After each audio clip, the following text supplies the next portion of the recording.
Hanap ako ng sahog niya to. Ito yung titirahin natin mamaya.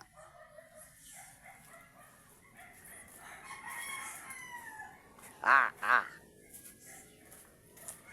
Hanap ako ng sahog niya yung manok. Yeah. To, pwede siguro to. Pero wala pang masyadong bunga. Yeah. Malunggay. Oh. Ito yung masarap na sahog niya yung manok. May nakita ako na mas maganda. Yan, to mga friends. Oh. Mas masarap to.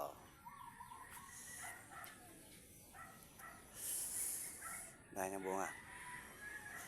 Native lang na papaya to kasi. Kaya hindi masyadong malalaki.